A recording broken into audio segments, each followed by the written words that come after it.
Hallelujah, सबको जय मसीह की, प्रेज़ द लॉर्ड। मेरा नाम पॉल तारिक खान है और फिर एक नई वीडियो में मैं आपके सामने आया हूं मेरे प्रिय भाई बहनों। आज का थंबनेल और टाइटल देख के समझ गए होंगे किस टॉपिक के विषय के बारे में बात कर रहा हूं। और वो विषय है कि चिंता अब क्या होगा। जब चिंता आती है तो क्या करें। ये सवाल हमारे मन में हर पल हमारी जिंदगी में जुड़ा रहता है। जब हम जीवन में हम अपनी जिंदगियों में जीते, मैं आपको बताना चाहता हूं, तो कहीं ना कहीं चिंता भी हमें इस बात का एहसास दिलाने की कोशिश करती है कि तेरा क्या होगा। पर आपको रिप्लाई करने की क्या जरूरत, आपको क्या रिप्लाई करना चाहिए, इसका क्या रिप्लाई होना चाहिए, आज उसी रिप्लाई को हम सुनने के लिए आए हैं। थंबनेल टाइटल देख के समझ गए होंगे कि बाइबल इसके बारे में क्या रिप्लाई देती है। जो थंबनेल टाइटल पे लिखा हुआ है उसके अकॉर्डिंग, उसके हक में बाइबल क्या आपको जवाब देती है। तो आइए हम कुछ वीडियो की तरफ कुछ निगाहों को बढ़ाएंगे और कुछ बातों को हम सीखने की कोशिश करेंगे। मैं हमेशा आपको एक बात बताना चाहता हूं कि यीशु ने एक जगह कहा है कि मैं जीवन की रोटी हूं। मालूम है ये जीवन की रोटी है। रोटी क्या है आपकी जिंदगी का, मालूम है आपको। आप रोज रोटी को खाते हो कि ताकि आपका जो गोश्त में वो तब्दील हो जाए आपके जिस्म में। पर मैं एक बात से आपको मुब्तला कराना चाहूंगा और रूबरू कराना चाहूंगा कि जब आप रोटी खाते हो वह आपकी जिंदगी का हिस्सा बन जाती है। वैसे ही आपके जिंदगी में आपकी जिंदगी में मैं बताना चाहता हूं दुआ एक हिस्सा बन जाए, खुदा का पाक कलाम एक हिस्सा बन जाए। और जब उस कलाम को, उस दुआ को आप जब अपनी जिंदगी का हिस्सा बनाते हैं ना, तो खुदा आपकी जिंदगी को खूबसूरत बनाता है। हाँ, आप ये नहीं सोचेंगे कि अब क्या होगा, आप ये सोचेंगे कि जो भी वो करेगा उसके पीछे एक अच्छाई को वो पैदा करेगा, जैसे उसने यूसुफ के साथ किया। मैं बताना चाहता हूं, खुदा को जब तक पुकारिए जब तक वो सुन नहीं लेता।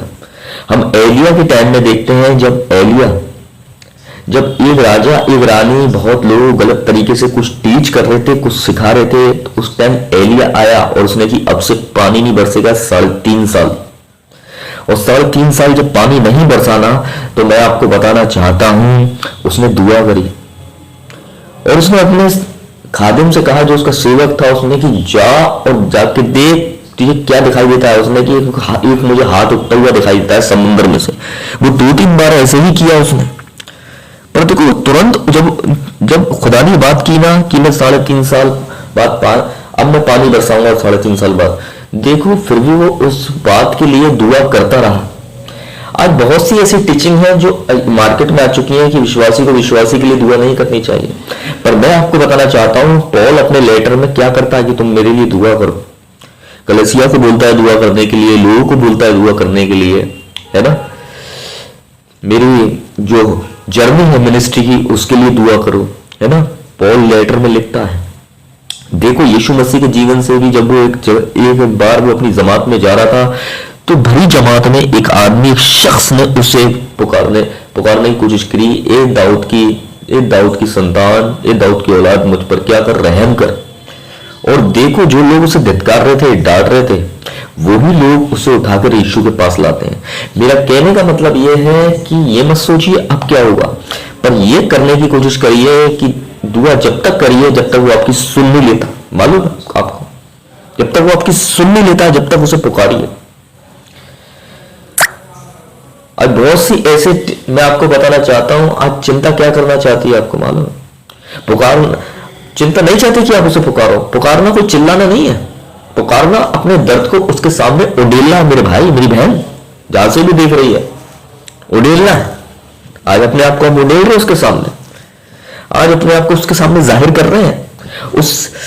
है ना, हम इंसानों के पास जाते हैं, हम अपनी प्रॉब्लम्स को बहुत जल्दी शेयर कर देते हैं, पर जिससे शेयर करनी चाहिए उसके पास नहीं जाते हैं।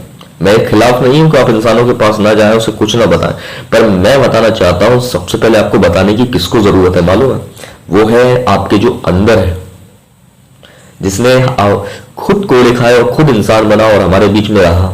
एक ऐसी जिंदगी जी उसने जो उसके लिए गवारा नहीं थी, फिर भी उसने उस जिंदगी को जिया ताकि हमें वो जीना सिखाए। एक जिंदगी कैसे इंसान को जीनी चाहिए। समझ रहे मेरी बात को? चिंता हमेशा आपको एहसास दिलाएगी कि तू अकेला है, पर हमेशा वो अपने नाम के का वजह से और अपने और दिया हुआ जो मददगार है पाक रूह के वसीले से आपको ये एहसास दिलाएगा तू अकेला नहीं है, कोई तेरे साथ है जो तेरा ख्याल रखता है। मालूम है आपको, इमोशंस आपको घेरते हैं और इमोशंस हमेशा आपको चिंताओं की तरफ, फिक्र की तरफ अट्रैक्ट करते हैं, पर पवित्र आत्मा पाक रूह आपको खुदा की तरफ अट्रैक्ट करता है कि आप उस पर विश्वास करो। दोनों पहलू में बहुत फर्क है, मैं बताना चाहता हूं आपको। इसलिए खुदा को जब तक पुकारिए जब तक वो सुन नहीं लेता। आज बहुत से लोग क्या करते हैं, बहुत जल्दी हथियार डाल देते हैं।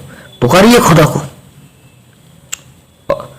पुकारिए, अपना दुआ की दरखास्त लोगों को दीजिए जो आपके लिए दुआ कर सकते हैं, है ना?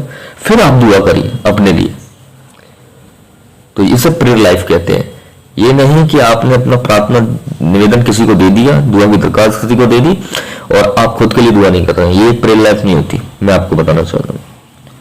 इसलिए मैं बताना चाहता हूँ, पुकारिए खुदा को, जैसे एलिया के टाइम में हुआ। देखो वो जो अंधा आदमजात था, वो जो सड़क के किनारे बैठा हुआ था और वो शख्स यीशु मसीह को कैसे चिल्ला चिल्ला कर पुकार रहा था। यीशु मसीह ने उसकी दरखास्त को कबूल किया कि अपने शागिर्दों को उसके पास भेजा कि उसके हर एक उस शख्स को वो यीशु मसीह के पास लाए। और देखो पुकारने की वजह से क्या हुआ कि वो जब तक वो पुकारता रहा तो यीशु मसीह वहां रुक नहीं गया। तो वैसे मैं आपको कहना चाहता हूं, जब तक पुकारिए जब तक वो सुन नहीं लेता। तो सबको जय मसीह की, प्रेज़ द लॉर्ड। और फिर एक नई वीडियो में बहुत जल्दी मुलाकात होगी, एक नए टॉपिक, नए मुद्दे के बारे में। खुदा के पाक कलाम से फिर हम कुछ नया सीखने की कोशिश करेंगे। तब तक के लिए यीशु मसीह के नाम में मेरा प्यार भरा आदाब और सलाम आपको। जय मसीह की।